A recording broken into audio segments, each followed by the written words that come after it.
everyone. Welcome to episode 3 of the Peon podcast.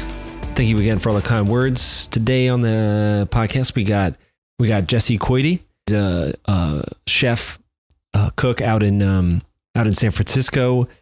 He used to run a restaurant called Pink Zebra in San Francisco, which we talk about.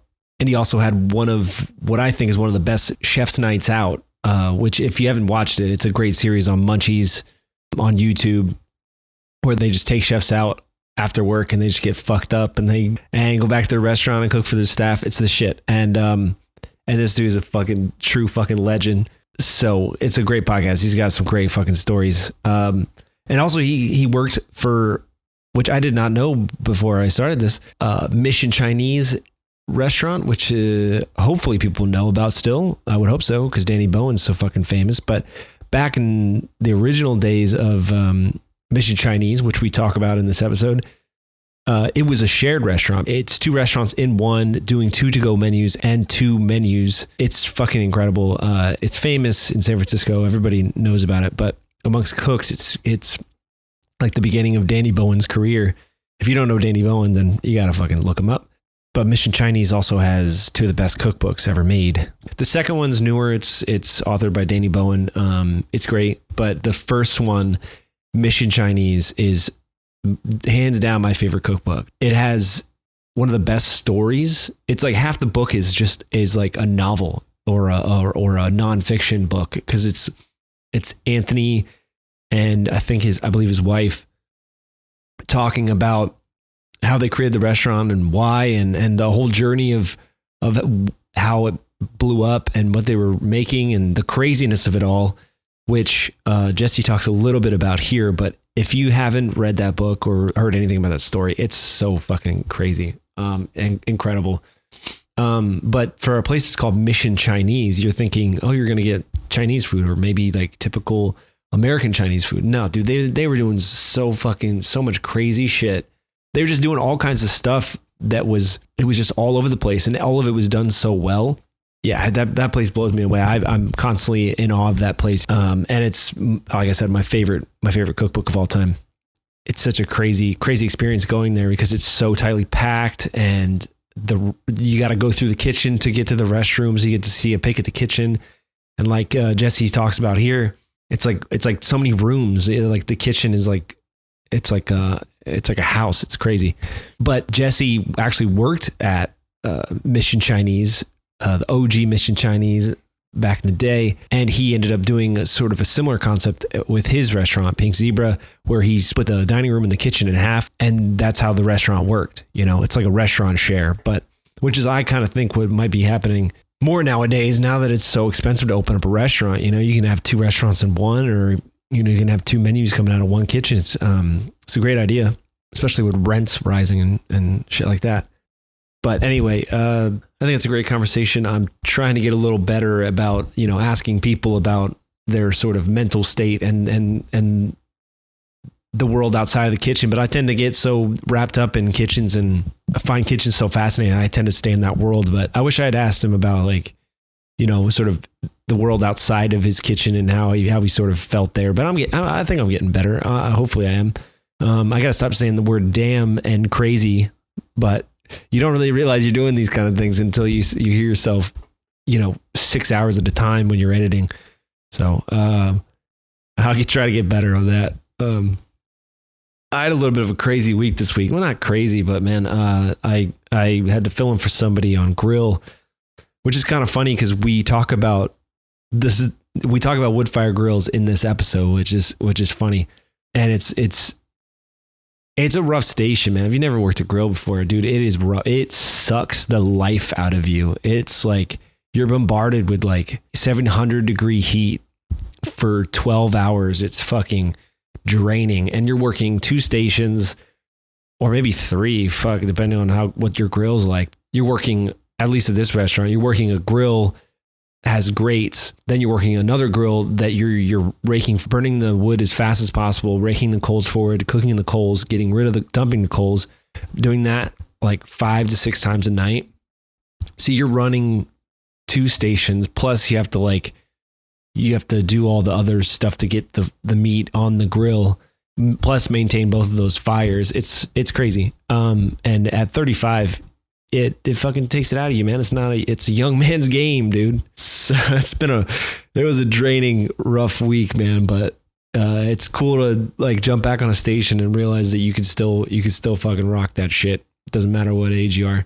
But I feel like talking to Jesse and having worked this past week on this grill was like made me realize how much of a like I think Jesse, I don't know anybody else who sounds like they're a fucking genius at line cooking. If there's a genius at line cooking, if that is a skill to be honed, it sounds like Jesse might be the prince of fucking line cooks. He's like, this guy's like all over the fucking place. He's working all kinds of different places, figuring out new ways to cook, to be a shorter cook and cook eggs, a virtuoso of line cooking, you know? So I really hope you enjoy this episode. I'm going to keep this intro really short because everybody's complaining about how much I'm talking. So I hope you enjoy it. Still working on merch, still working on the Patreon shit. Once it's all done, I'll let you know. But you know, I'm doing this line cook thing where I got to get paid. Enjoy. I'll see you next time.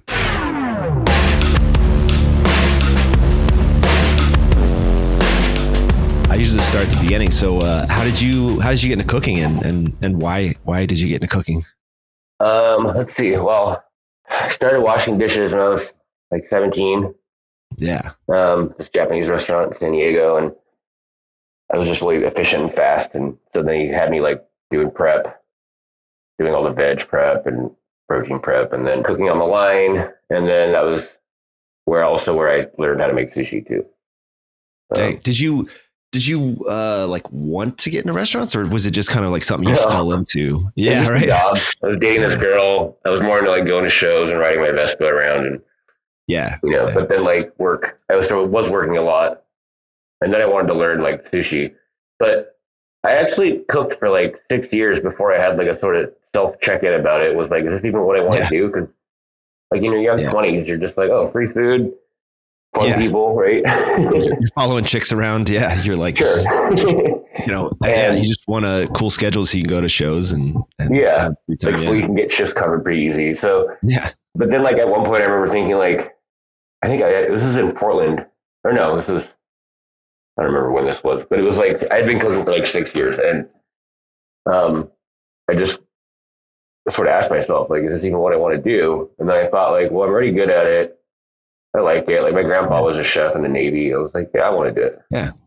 Oh, so then I kind of took it more seriously, and actually started like trying to cook at restaurants that were more challenging, cuisines I didn't know, wasn't familiar with. At that point, did you like go to school, or you just worked your way up?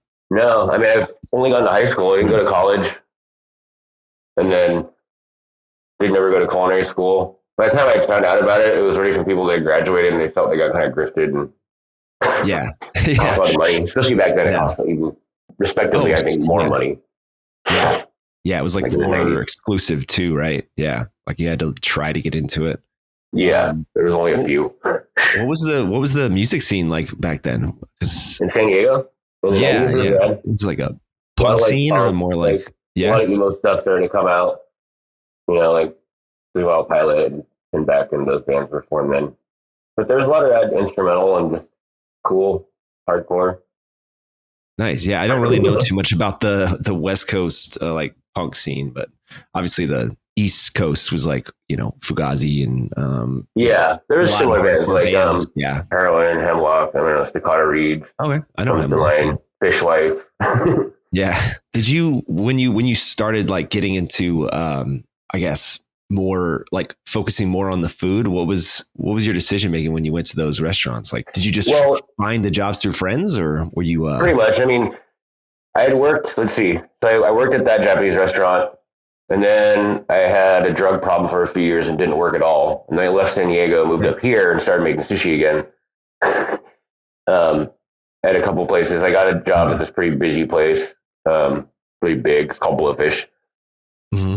And like, you kind of hit a wall if you're not like fully Japanese and you're making sushi, because I'm only half, and I was born and raised in America, third generation, so I'm very American. But like, you kind of hit a wall where like all the chefs either don't have time or don't want to teach you. Yeah. Because it kind of means that like Like it's like the rank in positions, right? So it's like the highest guy, the lowest guy. There's usually like 3 or 4 of them, so the rank's pretty like strong. Yeah, and they don't leave, right? People, huh? They don't leave, right? So it's if the job's good, they'll hang on to it for sure. Yeah, like, you get like a rad schedule and position for yourself, and you're like, okay, these responsibilities are chill. I like this. I'm in charge, right? So then like they kind of see it as like you can come up on them. You'll eventually be able to work their station. Yeah. So I feel like I got blocked a lot in that way, and then I just got let down by it. I don't know, like what's the word? It's like almost disenchanted. I was like, all right, well now I don't really care anymore. Yeah, because I see the end here, right? I'm gonna start learning other cuisines, and so around that time I moved to Oregon, Portland, Oregon, 2001. It was really hard to get a job then, but I got a job at this like diner, which was rad because I had never done short order. Oh, like, damn! So you're like cooking like eggs and stuff. Oh yeah, that's a whole. It was at this really busy lesbian-owned diner called Cup and Saucer. I think they're still open. Really good, and they had a really big following in the neighborhood. Super busy, but I had never done it, so I learned how there. She taught me, and I was fast, so I was able to manage the stove and all the egg orders and deal with the flat top. You're kind of like by yourself until 10:30, and then someone shows up to back you up. Yeah, like really busy. Just 2 cooks in there. Cooking eggs, brunch, like almost like stuff. Lead cooks like working 8 burners and a flat top, and then helpers doing like sandwich board, sharing flat top. So you're kind of like the whole kitchen, but it was just different. I mean, like short order is crazy because you get really. It's like entremet. It's like you just have a million small pans that get hot really fast, and you're cooking something that cooks really fast. And then you learn weird tricks like you can stack the pans in a way where like. You have like the egg temps rotating throughout the burner, so like the hotter ones can always be at the bottom. Like over easies are riding on top of an over medium, and it's like one stack. So then you have like 3 plates on one burner, and you can like really maximize what you put out that way. Wait. So you had pans on top of pans? Yeah, I found this way where you can like what start it over hard, flip it, put a pan upside down on top of it, and park it to the side in between burners. And then start it over medium. That's insane. Stack that, and then you put the over easy on top. But then at that point, you take the over hard, flip it, and put it back on to like kind of finish it. That's crazy. And then you plate the over easy, and then like just check the over medium. It's like this move where you're like, But I was able to get the wait time down from like 3 hours on Sunday to like 45 minutes, which felt rad. And I was like, oh shit, fucking shredding it. All servers were stoked. Yeah, I bet that's crazy. The shorter cooks, that kind of job scares me. It's like, you're balancing so much at one time. It's insane. I don't know how you. It's weird though.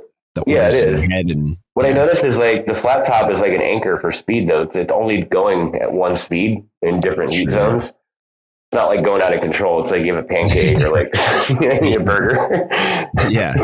And so it's like it slows you down. You're like dancing the stove, and then you're like, my pancake, my burger. My potatoes. Well, wait, I want to go back a little bit, if you don't mind. You said you had a drug problem at one point. Was that as a result of the working in kitchens? Because I find that personally, like my drinking got out of hand when I kind of reached kind of the same point I think you did, where I felt like I was kind of trapped. And the only thing that I found enjoyment in was after like a crazy shift, you know, you have a beer with the. Exactly, and then it just spirals. Yeah, I wouldn't say that like that relationship with drugs was a result of that, because I only been cooking for like a couple years, and I was like 19 when I started using. But I mean, I had started using drugs and drinking at a really young age. So I experimented heavily all through like junior high and high school with a lot of different drugs, and high school mainly a lot of psychedelics. But like it was more like what was happening with my life personally. Dating and friends, like losing a lot of friends to drugs. And then I don't know, in the 90s, heroin was really cheap. It was all over the place. Everybody was using it. So did you find it a lot in kitchens back then? Probably, but like because it was the first restaurant I'd worked at, and it was a Japanese restaurant, so everybody there was either like a Japanese student or a Japanese cook, like who lived here. Different culture. Yeah. But knowing like the time and what was going on and the demographic of the city, there definitely had to have been for sure. Yeah. And I just didn't work. Like I had that job, I got really strung out. I remember like I couldn't even make it through a shift. I would just be like on my knees, like leaning on the fucking cutting board. And the owner was like, knew something was going on. I just told him after a while. I was like, I came to work one day. I was like, I can't do this anymore. I have a drug problem. I got to quit. Yeah. How did you get out of that? I just decided that I didn't want to do it anymore. Like you have to kind of, with addiction, it's like the only way it really works is you make this decision that that's actually what you want. And what you're doing is not what you want. And then you have this like moment of reasoning.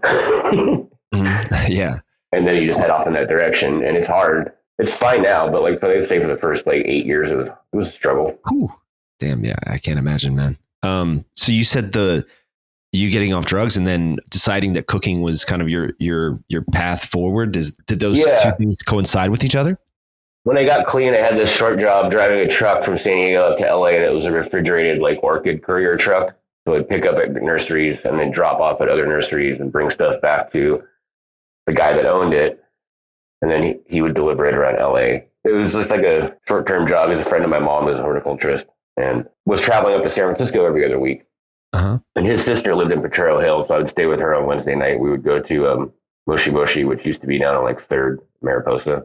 And they offered me a job one time because we would go in there every other week, and they were friendly with us. And then they were like, they had known that I had experience making sushi just through conversation. But then one time they're like, we have a job if you want to come take it. And so like I did. I just got out of San Diego and moved up here. So was that the place where you felt kind of cornered out, or were you? Yeah, but it was like a skill that I could just use. You know, like I felt at that point I was like I feel confident going into any kitchen and making sushi. So. At what point did you start moving away from Japanese food then? Yeah, so like after that spot, I got the job at Blowfish, which was a lot more fun, a lot busier. It was really obnoxious. I don't even know about it, but there was like like anime porn and techno music. Okay. All right. It was in like the height of like the first .com boom in like 90. Like they opened in like 98, I think.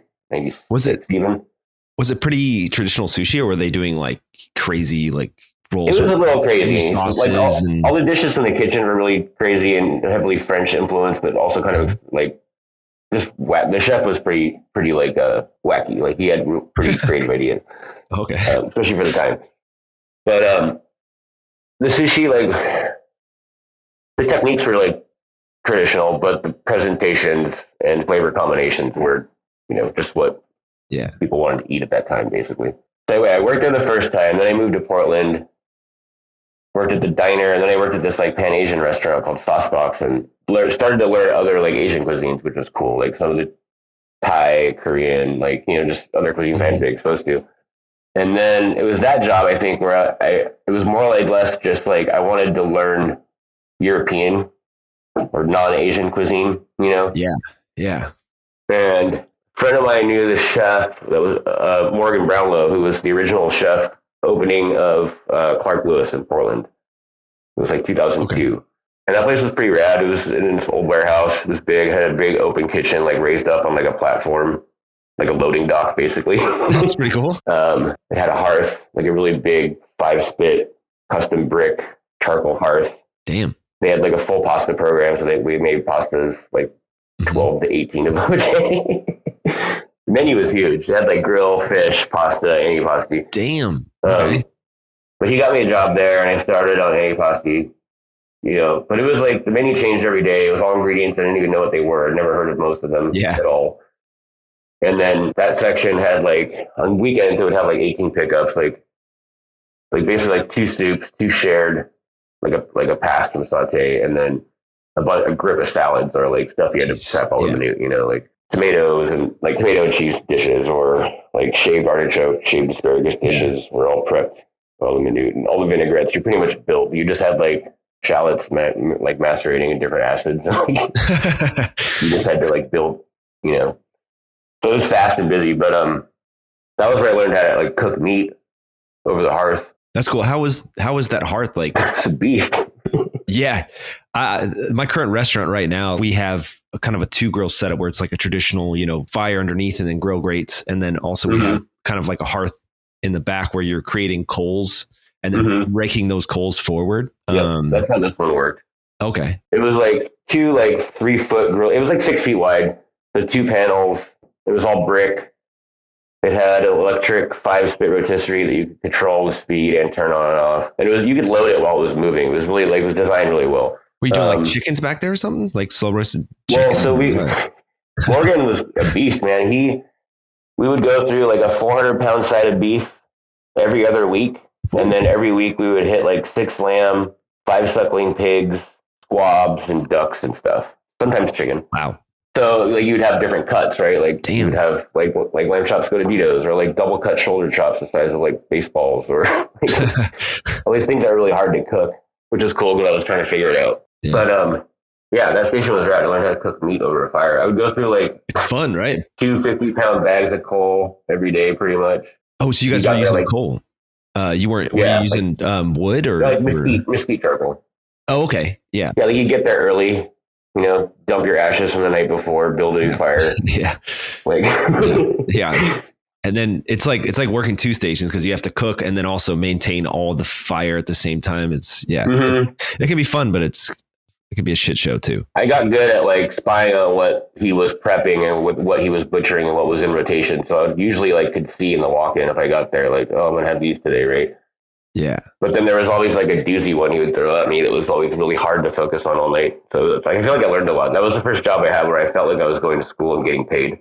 Yeah. Like watching other guys that were like seasoned cooks work and learning like how to move from them. And just, yeah, it was cool. Whatever happened to that place? Is this still I think, yeah, I think it's still there. It's like a different food, different chef, different situation. But I don't really keep a whole lot of tabs on the food scene anymore.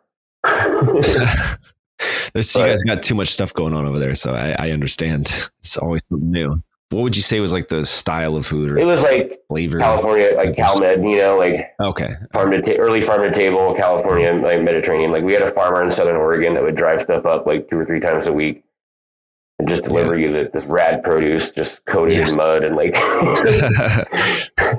That's awesome. That's great. And all like the meat was up from the farm was on this island up on the river, like right in town there. It was a little weird. That's wild. That's crazy. Where'd you go after that? How long did you stay there? I stayed there for like 2.5 years. I got really connected to that job. I love that place. I was like really sad to leave. I remember my last shift was on New Year's on 2004, New Year's Eve. And I can remember like my last plate. I could see it in my hand. Damn.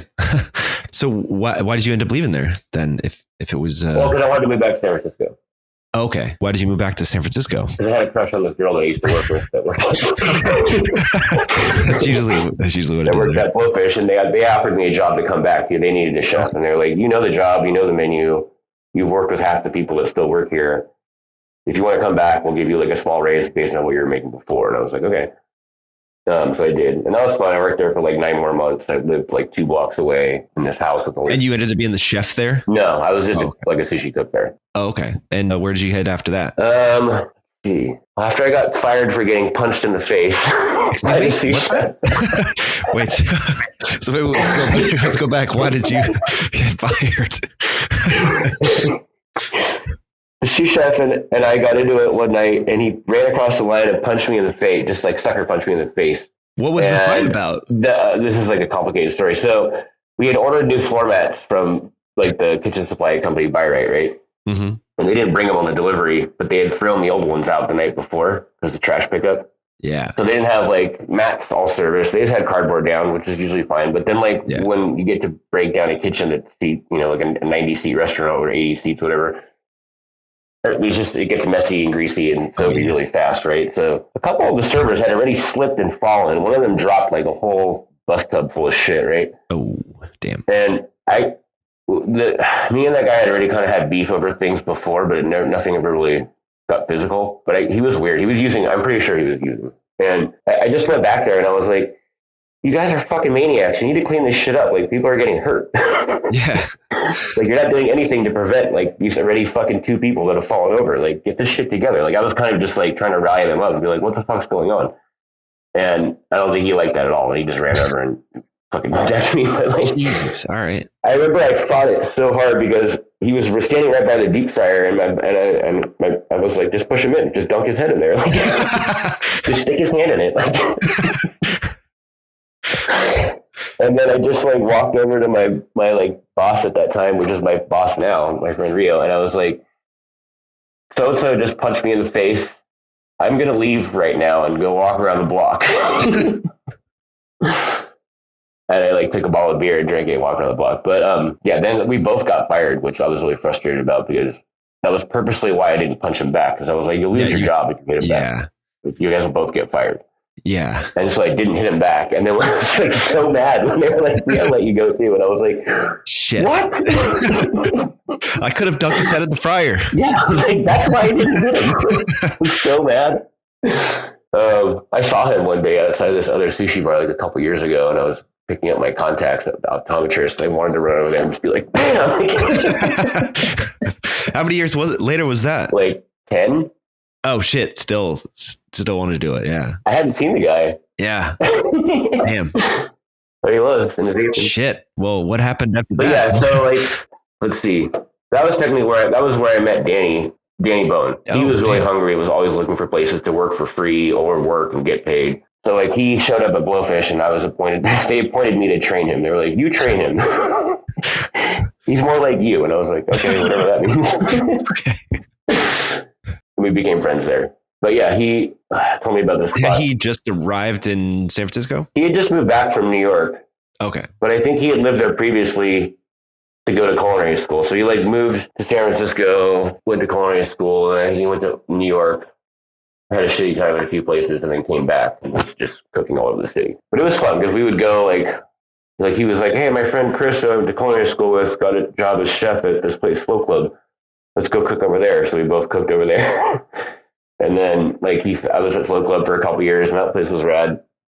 Chris Kroner was a chef at the time. Aaron's a rad operator. He ran a really great business. Slow Club's still there. It's called the Morris now. I think they're doing pretty well. This tiny little restaurant with like a 2-person line, like an open kitchen. I became sous chef there. She offered me the chef position after Chris left, but the thing about that place was they had a rad burger, and everyone went there because it was a rad burger. And so you had like 2 other dishes, like a meat dish, a fish dish, a pasta, and a couple flatbreads, and then some salads. And so you could get creative and have fun. You know, there was an oven, fryer, grill, but you would always have like 10 burgers on the grill. Yeah. That's all you're cooking, right? All night. And that made it frustrating. Like I went through some nights where I broke the burger record there, and like I was like, dude, I don't want that. Yeah, just cook burgers for the rest of your life. I told her, I felt bad. I was like, I would totally take this job, you know, because you're a rad operator, and I love everyone that works for you, and like the crew here is great. But I can't be cornered in there making like 60 burgers a night. And she was like, I totally get it. Yeah. What made the burger so special? It's just a rad burger. I mean, it's just simple. It had been, I think, since they opened that place in like late 90s also. So, I mean, there's tons of burgers now, but I feel like then burger wasn't such a thing on restaurant menus, you know? I mean, it was like bar menus, but it was, I mean, what am I trying to say? There's a lot more burger competition now. That's true, yeah. It's like Chris Koide was chef there. He ended up opening a burger business, right? Like, yeah. Yeah, I felt bad when I declined, but she understood. Yeah. So did you end up moving on from after that, or did you kind of stick it out with the new chef? After that, Danny had told me about another place he was working at called Farina, which is also in the Mission.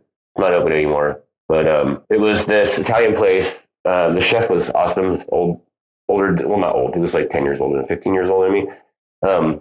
This dude, Paolo Laboa, and he just knew everything about like Genoa cuisine. He was from the north. But he knew all the other cuisines too. He was that dude, like he knew all the continental recipes, like anything pastry he knew like by gram in his head. Wow. Damn. He could tell you the process. Like he was really good at all that stuff. But he was also very creative. I mean, he like knew he was really good at flavors and technique. Simple, though, like still like Italian. A lot of Italian cuisine is very traditional and simple, right? Yeah. And there's great produce in California to kind of make that style of food work really well there. Mm-hmm. So, makes sense. We were getting tomatoes and mushrooms from this old dude, Sergio, who was getting stuff through at Slow Club, and he basically like he knew where to find porcinis. He would show up like doing service with like flats of fucking the most amazing porcinis. Yeah. When I worked in Michigan, we just have people show up at the back door with mushrooms all the time, and they try to undercut the guy who showed up the night before. You know, the mushroom trade is so strange and weird. But he also moved tomatoes and like stone fruits, tomatoes, peppers, like all the nightshades. Like he moved those from this other farm out in Witters, that Ed George Peach Farm. They grow rad shit. I've actually been out there and checked it out. But yeah, that place, it was busy. It was big. It had like it was like a private room upstairs that sat like 16, and then there was like bar of 30 or 40. And I think there was like 50 or 60 seats. Was it kind of pizzas and pastas and antipasta? So it was like a focacceria technically, but I mean, it was like a high-end like pasta focaccia restaurant. Like we didn't really ever have pizza because it's not really like Genovese, but we did like focaccia di Recco, which was rad. And like nobody really was serving that.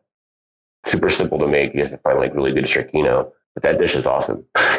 Yeah. It's like a really thin, flaky, like it rises, but then like the proof smashes and you stretch it out into a thin paper dough, all greasy. And you put that over a quarter sheet tray and you put knocks of cheese in there and then put like another piece on top and then just blast it in a really hot oven.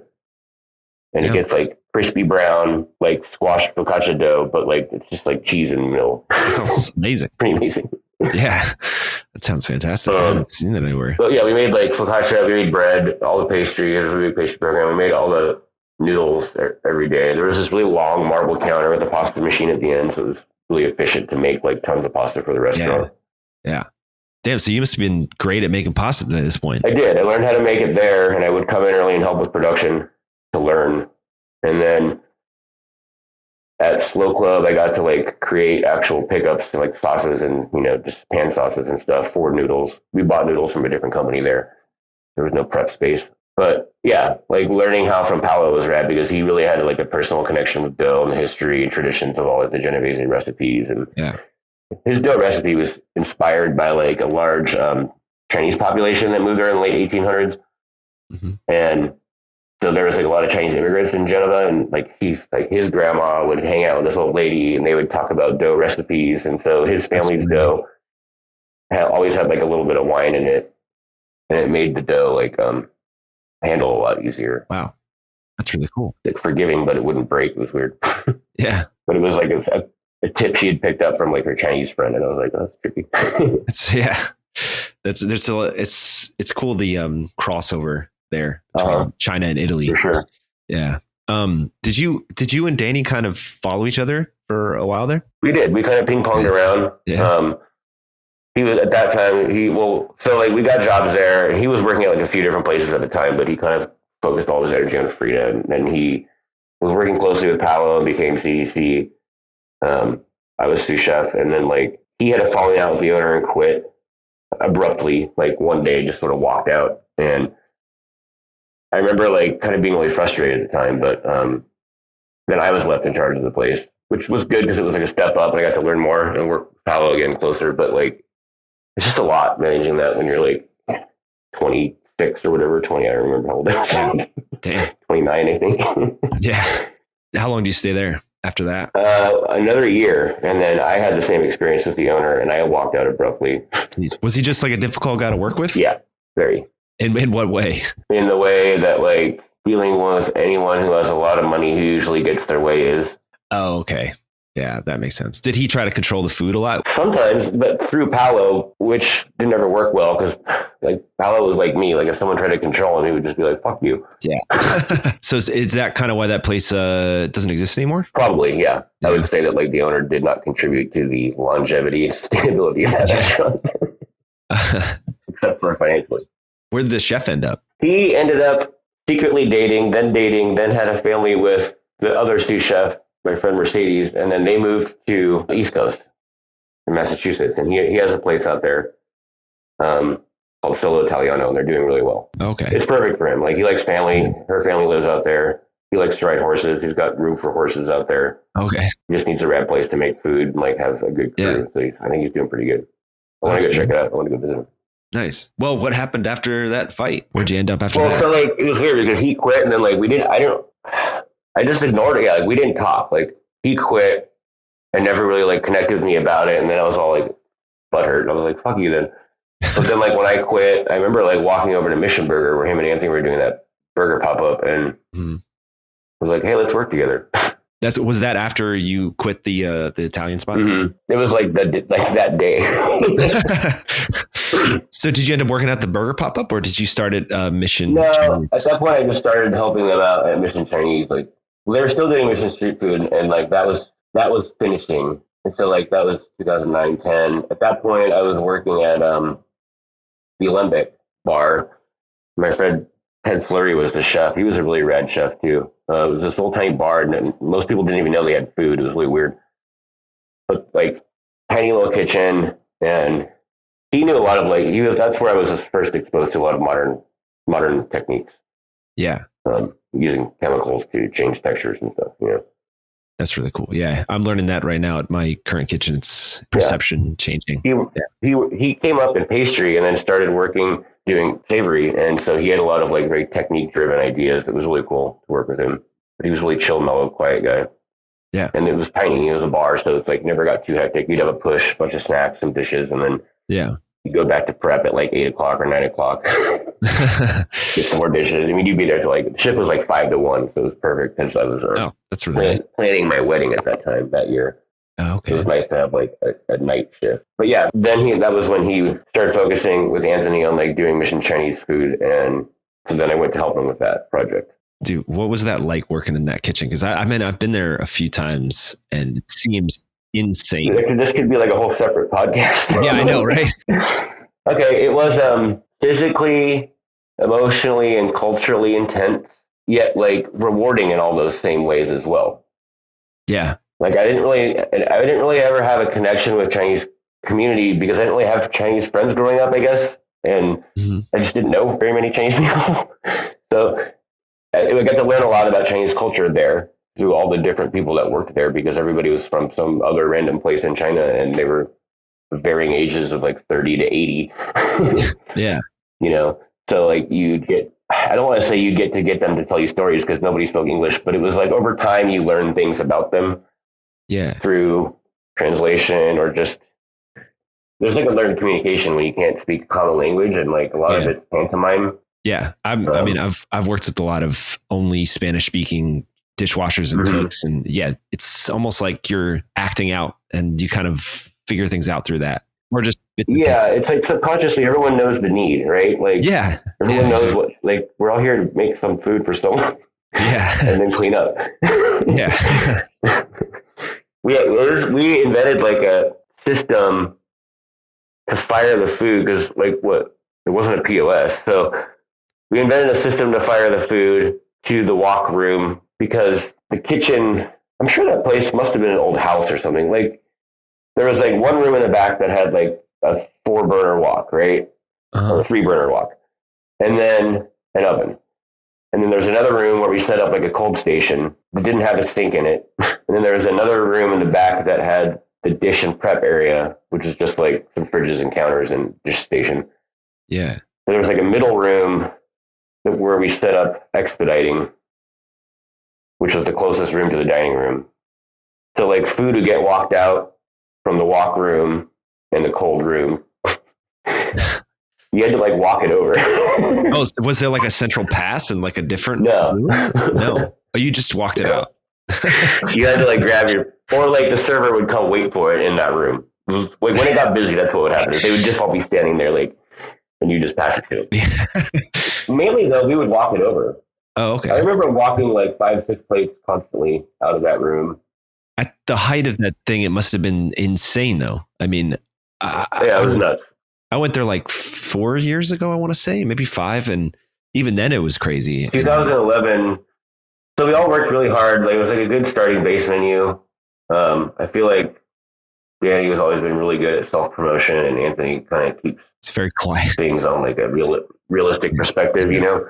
Mm-hmm. And like 2011, when we started to get some national recognition, it was like overnight. Like I remember that week it was like getting hit with like a tidal wave for me, because I was like, wait, we need 6 pork belly again? We just got 6 yesterday. They're gone? Like, Oh, yeah. Just realizing the orders go up. Yeah. Like 6 cases of lamb. We sold 6 cases of lamb breast today? What? So then, like, overnight, I mean, because that article in Bon Appetit came out, and then, like, that afternoon, there was about 350 people standing outside waiting to eat. Jesus, man. Like, an hour before we opened. That's insane. And I just was like, oh no. Oh no. Were you guys doing takeout as well on top of that? Yeah. Wow. But it was like, shit. People just wanted to go there, I think, at first. I mean, yeah. Actually, I can't remember. I'm pretty sure we did because we always did takeout. Yeah, for sure. Wow. The takeout aspect of it got crazy too in another different way. But like, just the initial, like, oh, we're so busy now. Jeez. Yeah. And then it was just like a schedule. It was like every day you just received like hundreds of pounds of meat. And we had these really sketchy braising techniques because the oven didn't really fit like 2 800s. You had to like do this thing I called Braise Marie, which is like so gnarly. We had this 1-800 that had these like flanged sides for like a steam table, right? So like it has these like flanged sides on the lip that when you park it on the steam table, it keeps it, I don't know, it's just like decorative or something. But it made it like wider at the top. Like the top 2 inches of it were like a little wider than a normal hotel. Mm-hmm. And so we would have like a braise in there, and then I would set up another one in a regular hotel and basically just put like parchment paper and like foil down across the top and just like float it in the other braise. And how you were doing like 6, or you said like 6 or 12 pork bellies? Yeah, you had to get something in the oven by 10 a.m. rocking at temp. So you had to like, I would basically like sear meat in the wok. What would I start first? It was always like pork belly because you could just let those go. Like the morning could get away from you and you'd be fine because it's fucking pork belly, right? Yeah. Even lamb breast, it's like I'll let them all go. Beef cheek. Mm-hmm. But like we had it figured out so it was like a solid like 3-hour braise time with like a 3-hour rest at room temperature. And like, yeah, you had to get something in. So it was like, I'd be setting up, I'd be searing pork bellies. Those would go on. You just make the braising liquid in the wok, and then like you fill it up, then you put the hotel on the wok burner and like light that up. And then you send it in the oven, and then you just had to rotate them. Like you had to rotate them in the oven and then pull them out and park them. But you had to do like 2 800s, like basically like 6 pork bellies. Like getting 6 cases of lamb in 2 800s was always sketch. Made me feel so nervous. Why? Because there was enough liquid in here. Too much. Yeah. Oh, like that. But basically, what happens is it's just confit. It's like after the first like hour, it's all just lamb fat, and so you're just confitting it. How many cooks were working back there? There was 2 guys on walk, and it's all just like immigrants, like Chinese people, like random people that you see on the bus. Like it was cool. two guys on walk. There was always one lady on dish. And then we started with just me doing prep. And then I was like, I can't get through all this veg too, like cases of eggplant and long beans and like all this shit. Like there's too much going on. Can we just hire someone to come chop vegetables? So we did. This woman, she was hilarious. And we had T-Bone, who started in the beginning. He was like the first cook they hired. He was rad. He was young, this big chunky Chinese kid. But like he kind of became my guy. Like he started like just wanting to learn how to make everything because he was I want to help you. You're always so busy, you know. Yeah. I taught him how to make all the sauces and stuff, which was rad because that's a lot of help. Yeah. It's a chunk of the day. We would go through like 24 quarts of chili oil like every day. What? For garnish. Jesus, man. Wow. That's insane. Oh, like we'd take the large soup veins and you put like a kilo of fucking cayenne pepper in there and all these other spices, and you just fill it with like ripping hot wok oil. Yeah. So when you pour it in, it's just like smoking, right? Mm-hmm. And then you'd shock it with cold oil, and then you cap it and let it sit. And like by the time dinner rolled around, it was like this like rad chili oil, right? Yeah.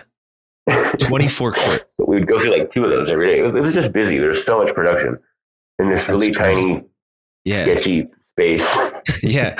Was the other restaurant that was running out of there, were they kind of just as busy, or were they helping you guys? Okay, so they had like a steady flow. They probably did like, I want to say like 1,000 to maybe 15 on a holiday. I mean, it was like they always knew they were going to move X amount of product. It wasn't busy, but it wasn't dead, right? Just steady. Yeah. And it was like a lot of walnut prawns and like wontons and egg rolls and noodles and stuff, right? Fried rice. Yeah. But when we got busy, that was the other thing is like we couldn't store product. Yeah. Like, where you put everything? Like on Sundays were hard. We would have to go like scramble around town and go buy things to put on the menu because we didn't have meat. We couldn't get delivery. We already went through all the meat we could have brought in on like seriously. We couldn't hold like stuff on back, right? That's crazy. So we battled with them for space and they didn't want to give it up. There's nowhere to put any other equipment. Eventually, over like a period of 6 months and lots of late night arguing between them, like they stopped serving their menu. At first, they just served like 4 or 5 dishes. And then after like another few months, they just stopped completely, but focused on being more partnered with what Mission Chinese was doing. So they like ran the whole takeout system program. They don't serve any of their food after at a certain point. It wasn't. Yeah. Damn. Yeah, they stopped because it was like one or the other, right? Yeah, it just became clear. Yeah. And they probably looked at what we were doing and they were like, this is way more lucrative. Yeah. I was going to say, like, were there people coming to get food from them and then not understanding what was happening? All the time. Yeah, for sure. It's a brilliant idea, like restaurant sharing. I think that might kind of be the next step here in Austin, but it does seem complicated. Deeply. What I saw happen, and I've used this analogy to explain it to people, it's like it was more of a parasite, like to the definition of the word, right? Okay. It's like the parasite found a host. Yeah. Worked like symbiotically with the host to a point where it could gain an advantage and then consumed the host. Yeah. Yeah, right? Perfect explanation. Basically, like, I mean, I don't mean that in like a judgmental way, like, they were a parasite, but it's like that's how parasites work. Yeah, I think that's a perfect way to describe it. And it's weird because I went in there to eat like a year or two ago, and the owners of the other restaurant, Munchie, or the original restaurant, so they like kind of took over the delivery situation. At that time, their kids were in high school, and so their son and all of his friends and their like sports cars became our delivery drivers, right? And we had like 6 or 8 of them at one point. Yeah.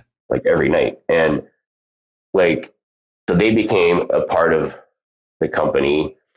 And then like the original owners, like they were always there.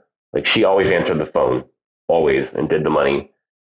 And then like he was always there bickering and fixing things, right? Yeah. So when I went back, it was interesting because like the son was like managing, like he was just running the place. Like he was dealing, taking the orders. The mom was there. I went to go see her. She was answering the phone and watching soap operas. But like, it was trippy because I had this moment of like, I remember coming in here and he was in junior high school. Wow. And like, we were still only had like 6 dishes on the menu, and we just worked out of the cold room with like hot plates and like. Damn. It was trippy. Yeah. Is Anthony still like involved there, or is it kind of totally been passed over to them? He is, but like to set like remotely. I mean, he moved away from the city. Him and his wife and his daughter moved to Portland recently, and I'm not sure what he's doing up there. I'm like stay too much in touch with him. Yeah, I think he comes down every once in a while. Okay, so it is still kind of it's kind of just self-operating, I think. Yeah, it semes like it's on autopilot at this point, right? Like I went in there and like T-Bone kind of works out of like my old little prep station office to, like, oh wow, I had this like corner. Damn. So he kind of took it over, and it's rad because it's like he's got all like my original recipe notes. That's cool. That's right. I like left for him when I left. I was like, here's all the information I have for all the sauces and everything. Like here. Yeah, that's awesome. Why'd you end up leaving there? Was it just too much? I was there for 5 years. Wow. You know, working like 6 doubles every week. Damn. And like I like at one point, like I got to hire a sous chef, and so like I would basically have friends that I'd cooked with before come work with me for like a year or so until they got over it, and like just help out with projects. But after a while, like I don't know, Danny moved to New York and opened another shop, and it was fun. I got to go out there and help him do that project. But we just kind of grew more distant, I think, when he moved, and then like issues would arise about the restaurant, and it was just hard to get him on the phone, hard to get decisions made, about shit going on. Plus you have like all the internal battles with the owners. Like we were always battling, even though we all got along. Yeah. There was like a yelling match in there. Like at least once a day, there was like a yelling match between either the mom and the dad, or like Anthony and the mom, just me and someone else, was it just like business arguments, or was it more like being in a heated space it's just the way all the time for 12 hours a day? All of it, yeah. Because heated. I mean, walk kitchens are so hot. And like, that hood was old stuff, and so it didn't really do much. Shit. Sometimes it would break, and that whole restaurant would be like 110 degrees. It was crazy. Oh God, yeah. I've been. But like Danny and I just became distant again, right? Physically, but also he was busy with trying to open and promote and keep open the other location, right? And then, but then like a clear separation started to occur, because I realized it was like, he's clearly said, like, I want that place to feel like it's yours, do whatever you want with it. But then, like, I can't get a hold of the guy, right? So I'm like, he really just he doesn't want to operate this site anymore. Yeah. And after a while, like, I got kind of burned out. I also wanted to start doing my own thing. I felt more confident and had, like, more creative ideas about what cuisine would look like if I had a place to create it, right? Yeah. Is that when you created Pink Zebra? Yeah. Yeah? Yeah. You kind of just moved on and found a spot for yourself? I did. I kind of came across a cool opportunity with working with McKellar, the brewer from Copenhagen, Denmark. Oh, okay. Cool. He used to come in to eat all the time. Every time he was in town, he would call from the airport and order like 4 orders of wings so that they were ready when he would walk in the door. And he would sit down and crush like this huge sheet tray of wings with his friends. But he was cool, and he offered to organize and help set up a pop-up in Copenhagen. Like, when he found out I wanted to kind of do my own thing, he kind of presented an opportunity, and I was like, yeah, let's do it. That's rad. And so he got me working with a guy over there and organizing it all. And then we were able to like sell 5 seatings of like 2 turns of 45 in this little tiny Japanese restaurant in Copenhagen. Yeah. And so I flew out there. It was like, that was the plan. It was like, they were like, come up with the menu. We'll try to sell the tickets. If we can sell this amount, you can fly out. If we can sell the whole thing out, you'll actually make some money. But we did. It was cool. Yeah. We were like, 5 nights, 2 turns of 45. Wow. 6 little plates. Was that in preparation for opening a place in San Francisco, or was that kind of just a fun? It was kind of like a launch of the pop-up. It was like, hey, I'm doing this pop-up, and here's the food. Yeah. But I'm going to do it over here. What was the food like? What was the menu? Let's see. There is 6 small moves. One was like burrata and melon gel. It was like a chunk of burrata, and I made like a kudzu thickened melon juice, and then just had like fruit, like melon, cut into these mysterious shapes on top. And then there was live glass shrimp just on ice. So we hit with like a salty water, and they would just go out to the table, like jumping all over the place. What else was there? Oh, like Norwegian. When you get Norwegian mackerel in Copenhagen, it's actually really awesome. It's not like the case of this weird frozen stuff. It's like really nice mackerel, really fatty. And then I did like a minced katsu dish. So it was mainly Japanese? Yeah, inspired with like sort of Mediterranean flavors, I guess. Mm-hmm. And so when you came back from that, did you look for a spot, or did you intend to have a restaurant share? I feel like at that point it was a whirlwind. There was a lot going on. Like, I went and did the pop-up. I came back, was here for like a day and a half, and then me and my buddy Rio, who I work for now, who was going to help me with the pop-up, he was going to do the sushi omakase, and I was going to do the food in the kitchen. So we went to Japan together for 10 days to do research and buy equipment. Nice. So like came back from Copenhagen, got on a plane again, went to Japan, and then we were there. Came back from that. And I think I was already in negotiations with this space that I was able to share. A couple blocks from Mission Chinese. Fun. Oh, that's cool. Yeah. What kind of places did you eat at in Japan? Were you guys mainly looking for like sushi or? Yeah, but we weren't looking for like all the really common, really high end places. I was like, let's lay low and just find like rad technique in small little towns and areas, Yeah. Did you go to Tokyo? Yeah, we did. And we ate really great sushi in Tokyo and great food. But But the more memorable ones I had were like in the Izu Peninsula, just south. We had really great food down there in Atami and Ito. And then like Kyoto had really awesome tofu dishes and different, like really different traditional uses of like soy, sake leaves, like all the byproducts of sake rice production, soy production. Yeah. That's awesome. Shows up a lot in their food. Osaka. Oh, Osaka's insane. Yeah. Osaka's food city. We were only there for like like a day, a night, and then most of the next day we left in the afternoon. I was like, we should have just stayed here for like a few days. The place is rad. Yeah. Did a lot of that stuff show up in the menu when you opened in Yeah, I think a lot of those experiences definitely affected the menu for sure. Yeah. Most of it was more or less just to get like a more better understanding of like where the ingredients are coming from, how they're being used. You know, like we went to like a wasabi farm. Oh, that's cool. Most of the towns we stayed in have like a very rich fishing culture, right? Like, so all you have to do is just walk around and observe, and you're like, oh, crazy! They're bringing the fish, they're drying it right here and selling it to you at the train station. Like if you get up early, they're like just literally setting the fillets out, and like salting them, and then they're just like, okay, these will be ready at 11 in the morning. That's awesome. That's insane. It's crazy the quality of food in Japan. It's mind blowing. It's insane. Yeah. I was only there for 6 months for like a student exchange, and it was just like it's not even close to enough time to even scratch the surface. There's so much. A really good example of like even convenience store food. Volcanic terroir benefiting a region. You know, like all the ecosystems surrounding the island and the ocean are doing really well and thriving, or at least up until more recently, probably not. But like, you know, it's like you have this balance of like the land is so healthy, it's so rich in minerals, it produces all of these amazing products that like support the animals and the humans living on it. And then like the ocean trickles into the ocean. And so you just have this like really great producing area. It's really rad. Yeah.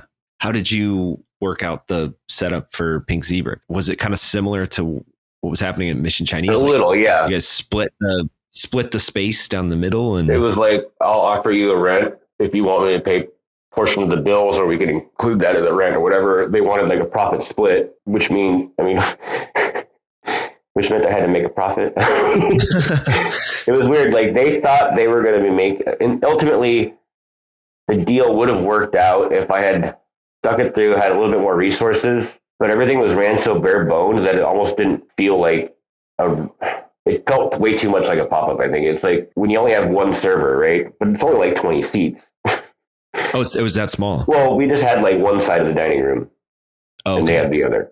Oh, okay. And then we had the sushi counter, which had like 6 seats at it. Okay. Because it was this Chinese restaurant, but they sold sushi.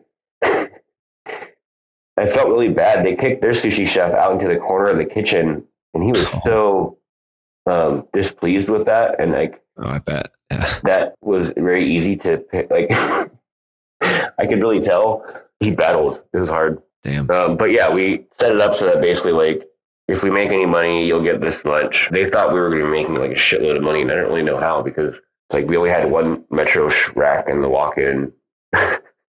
So it just wasn't enough space. You know, it was like, yeah, there wasn't a ton of space. Like in the end, they even said, they were like, we thought we would be making like an extra like $40,000 a month from you, and I was like, what? But our agreement was like 25% of profit. Like that would mean I'd have to make 120,000. Like that doesn't make sense to me. Like there's no way. There's just like yeah. It wasn't busy either. Like it just didn't really gain traction. It was weird. We were covered in the media. I mean, there was like write-ups and stuff, and they were all positive. But I think that like, I don't know if it was timing or what it was.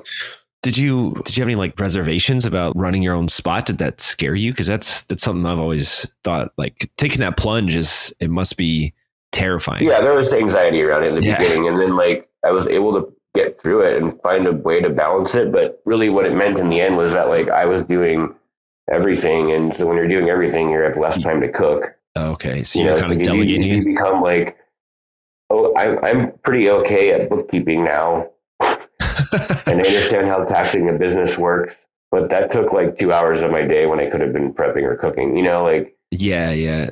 I'm okay at running invoices and paying bills, and I have no, no debts, but I'm not cooking. Yeah. Which is why you wanted to have the restaurant, right? Yeah. did you find it hard to manage people? That seems like probably the most difficult part about running a restaurant. It's hard. It's still hard for me.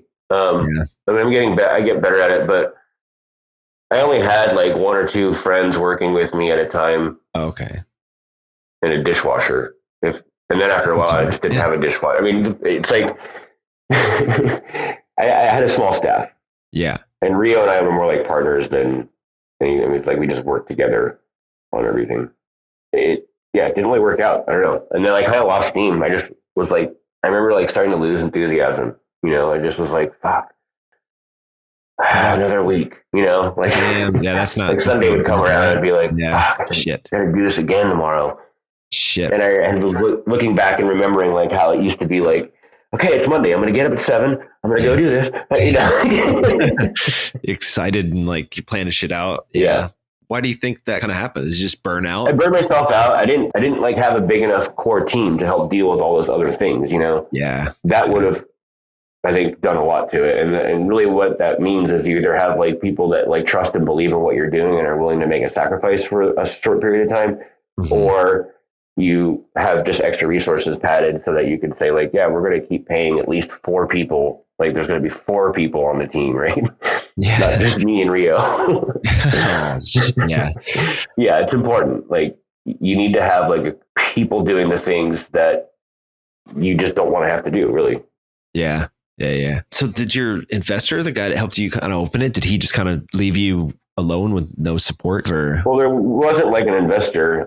Oh, no. Okay. Fundraised through family and a couple close friends. Wow. And then, I was able to pay that back minus one friend debt that I just kept paying over the next year and paid that off. But like, there wasn't like an investor in the beginning. That also probably would have changed things. I mean, yeah, I wanted it to be more DIY. I wanted it to just have a feel where it was like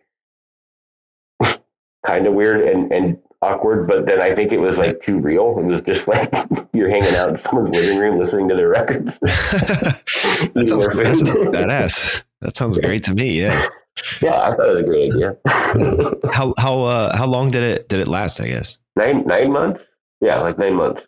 Damn. But then after that, I was doing like pop-ups at other satellite locations, like friends' restaurants, farmers market stuff. Just like little. I was doing like a yakitori pop-up at a friend's winery. It was really fun. That's cool. Do you still keep up with it or just let it? No, I've kind of let it go. Yeah. But like I put the zebra down. I had to put the zebra down. It's funny because like I feel like that video we did with Vice like has surged more over the last 6 months or a year because like randomly every once in a while someone will come up to me and be like, oh, I saw that funny video. It's awesome. Compliment me on it. But I feel like lately it's like once a week or something. I don't know. It's like, I was like, maybe it like circulated on some website again and then like people are seeing it again or something. But it's like trippy. And then I think it brings up this internal thing where I'm like, yeah, that was fun. Like, I feel kind of weird and awkward talking about it to people because I'm like, I wanted it to work out and it didn't. Damn, well. But have you thought about another thing, or are you done with opening your own? I go back and forth. I feel like if I were to do something again, I really do want to do like a really casual, chill punk rock yakitori place. We went to this spot in Tokyo called Tatemi Hachiya, and it's fucking rad. Just like this like little punk rock fucking like izakaya, and like it's awesome. He's got like a turntable behind the counter and like behind his station. So he's like changing records and he's like playing records and grilling skewers. And like, that sounds amazing. It's cool. I did a pop-up like at the Slow Club after we moved out of the shared space during like Christmas one year because it was closed, but no one was buying it yet. And she was like, if you want to use it, you could do a pop-up here. And I was like, okay. That's cool. So we did something similar to that. Like I stood up a turntable on the little kitchen counter. Yeah. I mean, do you think that I talk about this a lot with my friends and coworkers and stuff, but do you think that like restaurants like that that are so small and niche could work here? Or do you think that it's overblown here? It seems like it depends on the city and the neighborhood. Yeah. It's like, it's so niche that like you could get it to work. You just have to really find that place where it's going to work. Like, you can't just open it in an affordable spot for you in a good location for, and be like, okay. It's like, you have to like really search it out. With that place, I think it's like a lot of bands go there because of the notoriety. So then like they're autographing the walls and like, Okay. there's like movie star autograph, like movie stars will go there too because the food's good. Mm-hmm. But there's like this like sort of like clout to it, right? At this point, you could tell there's just still like even like the Ramones were there, like yeah, that's pretty cool. But it seems like this need to have 30 seats, 40 seats, 80. It's like why can't there be a place that just has like a bar, just like in Japan? You walk in, it's literally just 10 seats, and you're hanging out. You're watching basically like a counter with like a pass window and a drop down shelf, so you just see like this cinematic view of what's going on in there. Yeah, and then I mean, you could. I think you would need to like, because of the way the economic structure works in this country, it's like you need to have a secondary thing operating in there. Like you'd have to be connected to like a bike repair shop, which is another idea I have, is having like a Dunbury and like bike repair. That would be sick. We have a place here in Austin that's like bike repair and a coffee shop, and it does really well. Because Dunbury's you could do without a kitchen. Like you could make them with rice cooker and like induction burner. Yeah. Oh yeah. And like you could spend $20,000 on like a fryer with its own built-in Ansel that doesn't need a hood because it has a hood built into it. And then it's like, you can do a lot. So after Pink Zebra, did you wander around for a bit, or did you? I mean, let's see. Rio started working on the project that he's running now, which is where I work, which is Kuma Sushi. So him and his business partner at that point started to focus their energies on getting Kuma up and running, and which they ended up eventually doing, like about a year and a half after the pop-up. And so at that point, I was working shifts at my friend's Korean restaurant, Namagaji, which has since closed. But Dennis Lee and his brothers own that spot, and they had a really good like community following.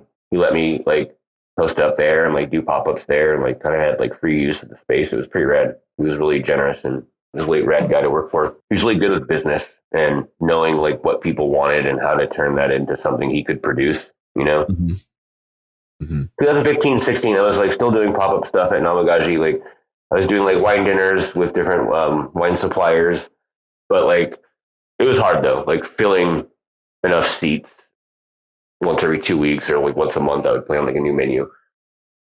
So then I started doing like Yakitori Tuesday, which was fun because we were like aging chickens. Ooh, okay. That's pretty cool. Prep room upstairs and like sell stick. That's always. I mean, that's when I was like, dude, this is so much easier to just sell sticks. People love sticks. Yeah. What sucks is like actually making the skewers. You have to do. I love doing it. I figured I learned. I kind of self-taught myself based on what I ate in Japan and what I ate here, and then what I read and know about it. Like, and I wouldn't say I'm like a master at it. Like, I'm still pretty amateur. In order to get a lot of like the really odd bits, you have to have a lot of chickens in rotation constantly. If you want to do like kneecaps and tails, and, it's like you just have to either save them or have a shitload of chicken going on. And that's hard when you're just doing a stick pop up. I did bring in like liver, hearts, gizzards. I would use the necks. So you were just breaking down whole chickens and then just using whatever you had, and that's it. I mean, I would like, what were my cuts? I would order extra skin and do all the skin. I would get like extra liver and gizzards and hearts. And then with the bodies, I just did like basically like white meat with negi. I did like dark meat on its own. And then I would separate things like tenders, cartilage pieces, tails. I opened up the wings and butterflied them so they get all rad and glossy. Oh, that's awesome. Yeah. That's a hard thing to do. I just kind of kept it simple. Like I did separate the different muscles of the leg on like different skewers. And I didn't really tell anybody. I would just be like, here's dark meat. But like if it was a friend, I'd be like, oh, here's the inner shin muscle, which is one of my favorites. They're like, this is all oysters. Nice. Are you still doing that? You're still like doing that every once in a while? No, I'm not really. I haven't really been doing any pop-up stuff in the last few years. I had like a really gnarly injury. I was going to ask you. On my bike, and then like that sort of shifted my life a lot and slowed me down and made me appreciate other things more. Yeah. I've always ridden my bike a lot, but like I would say in the last like 6 or 8 years, I've been really taking it more seriously. And then after that accident, I kind of realized like I actually like cycling more than I like cooking. Maybe I should pay more attention to cycling. Yeah. Yeah. What happened? Because my brother also lived in San Francisco for about, I think, 2 or 3 years. And he was hit by a Uber driver and like had to have his shoulder. Okay? Did he make it? Oh yeah. He's fine. Yeah. He's fine. But his shoulder was messed up for a while. And it seems like San Francisco is a tough place to ride it. Yeah. I got T-boned by a car. Jeez, man. I advanced the light. I'm pretty sure. Like, it's weird because yes, I was drinking. No, I wasn't blacked out, but no, I don't remember it because it was such a traumatic injury. Like that whole, I remember like the block before because I remember like, I had to turn at City Hall. So I like looped around City Hall and then went down. I mean, a block later is where it happened, but like, T-boned by a car, 45. So like, sends you 120 feet down the street through the air, and then jeez, you're pretty mangled. I'm glad I don't have a visual memory of what I looked like. Yeah, my leg broke in like 3 different places, and my spine broke, my head shattered. Whoa. I had like a lot of surgeries. Wow, man! How long does it take you to recover? I was on crutches after like a month and a half, but was on crutches for 5 months, and then was able to go to like a cane for like a month and a half. Damn, man. Like taking a bus to work was hard because I really wanted to go back to work too. Like they let me keep my job, but then like at that point you're just like, I want to contribute to the world. Stay home. You know? And I was like really focusing on the physical therapy. Like I really wanted to be able to work comfortably. I really wanted to be able to ride my bike at least as well as I could before was the goal, right? Yeah, yeah. And then like just really focused on the therapy. And then, like when I was able to go back to work, I think that's when a lot more things kind of come back for you. You know, you're in like your daily routine. You won't go to the bus stop or whatever. But how do you, I have a hard time, or any cook has a hard time working, long hours. How did you deal with that? Because I mean, I physically couldn't, and they knew that. I was like, I'll just come in and help with prep. Like I'll come in like during the lunch shift. I'll just do all the fish, right? Because then I'm just standing here at the sink, just like cleaning and breaking out all the fish and getting them on water. And like, that is just like 4 hours of work, which allowed me to work part time, right? Like 4 hours, 5 hours, 5 days a week. And it was like a routine. It was like I had to get up, hobble over the bus stop with a cane, all those things I thought were good. I was like, just doing anything normal is going to be better for recovery. And like, but yeah, I mean, I feel like I am stronger now, and I have like a titanium rod and a plate in my leg. So it's like, wow, got to be stronger than the one on my left.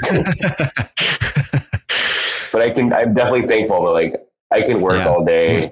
I like mentally, I can't work all day anymore. Like I can only pull like 3 doubles and I'll just start to go crazy. Like, jeez, of course. 45. I kind of don't want to do it anyway, but like know that I have to. And then I found a way to challenge myself, which is just to focus more on like all the things that are hard for me about working the sushi counter. It's like being more social has always been hard for me. Because I get really busy, like my head just goes down. So it's like learning how to like maintain like calm, friendly composure while you're getting your ass kicked and making a million pieces of sushi. That's like the focus right now. That's hard for me. Like I'll just spaz out, go crazy, not talk to anybody. But then like think about it, it's like that's just awkward for whoever's sitting there. Like they want someone who's like friendly and chill. They want to talk to you. They want to like have a good time, and then you're just in the shit. And it's like you go into like shit mode. Like I came up in kitchen where you don't have anybody to talk to except the person yelling at you, and so you're just like jamming, right? Yeah. So it's like knowing how to throttle that is hard. That's like my my goal lately. It's like you just stay in middle gear. That's what I've realized. Yeah, that's a really smart way to go about burnout. I've been burnt out a lot at this current job, and I found that I kind of do the same thing. Like I just pick one thing the day that I'm just going to focus on that thing, and it kind of helps you get through. Or it's constantly just learning something that you never even thought of learning. I feel like because I'm in charge of people when I'm there, it's like that's another thing I shift my focus on is like today I want to make sure that everybody knows that they're like recognized for what they do. Oh, that's great. That's, you know, yeah, of course. Even if it's in it a matters. subtle way that works for them, because I know how they are.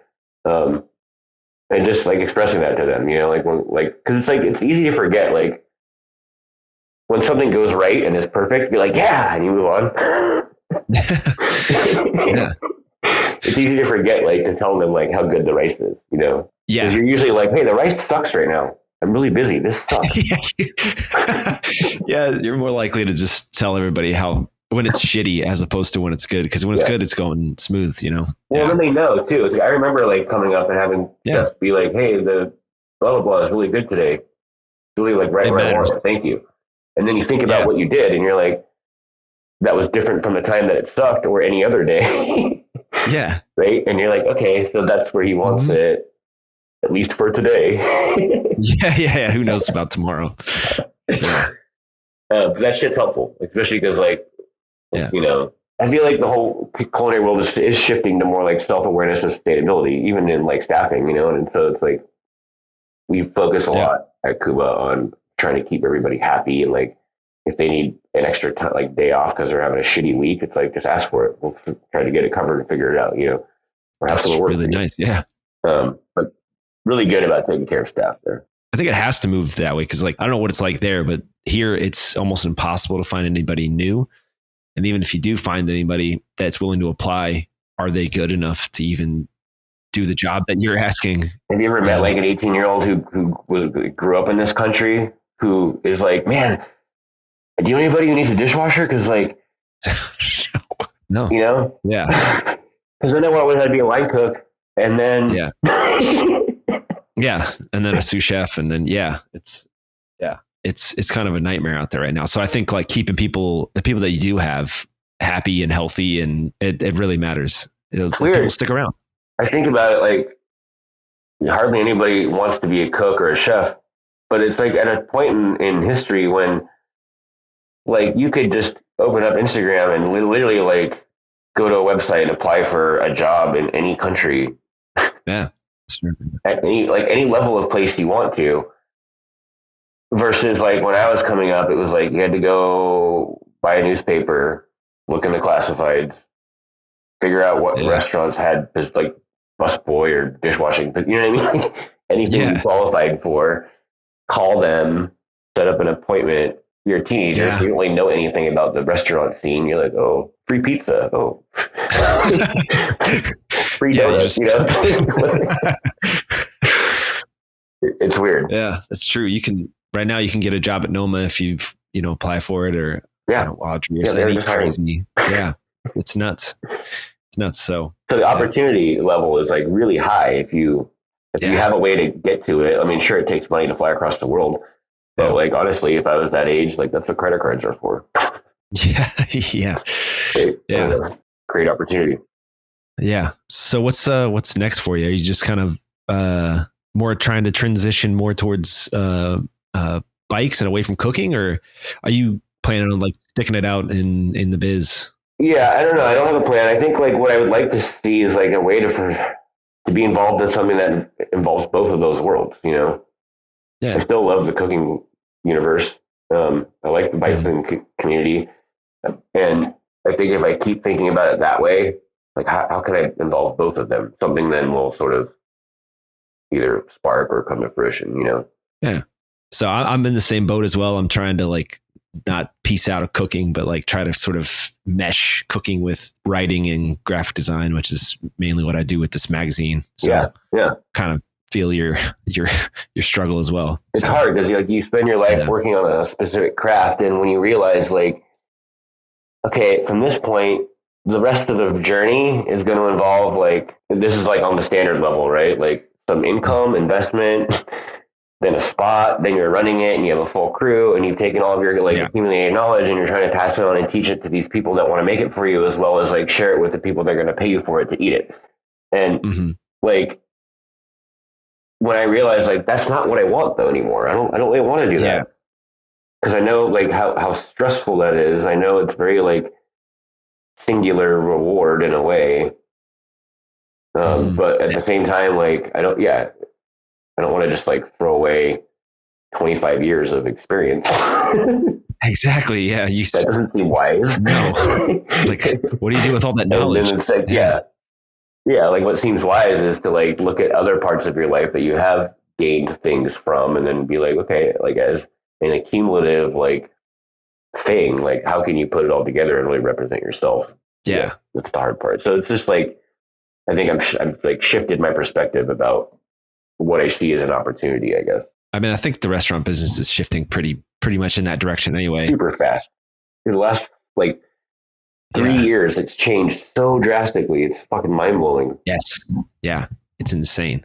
Specifically here, there's like a lot more, not pop-ups. I guess you would call them pop-ups, but it's more just like casual, something that's like easily accessible for customers, but also easily to get into. Like all you have to do is buy a tent and go to somebody's patio, and all of a sudden it's a burger joint. You know what I mean? Yeah. It's crazy shit like that. That's right. So yeah, people are definitely, or like I said, like earlier, the coffee shop that's also repairs bikes, you know? So it's definitely moving that way. I mean, I feel like one of the positive things about pandemic life was that like it has collectively shifted in some way or another how everyone sees their environment around them. And, you know, that can mean a lot of different things, and it does mean a lot of different things. But one thing it does mean is it's created a huge, massive shift.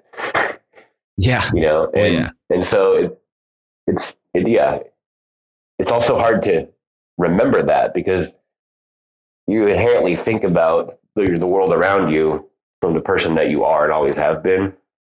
But then to remember like, oh yeah, but then this whole thing happened. Yeah. Which is like collectively changed society's minds. And it almost feels like we're collectively waking up and all changing at the same time. It's very bizarre. Very, very bizarre. It's like a weird enlightenment in a sense. Yeah. Yeah. Like a second enlightenment. Yeah. Yeah. All right, man. Well, I really appreciate you taking this time and talking. It's been a fantastic conversation. So yeah, I always, I'm a storyteller. All right, Zach. Cool. Thanks, man. Okay, go. Appreciate it. Yep. Thanks. You too, man.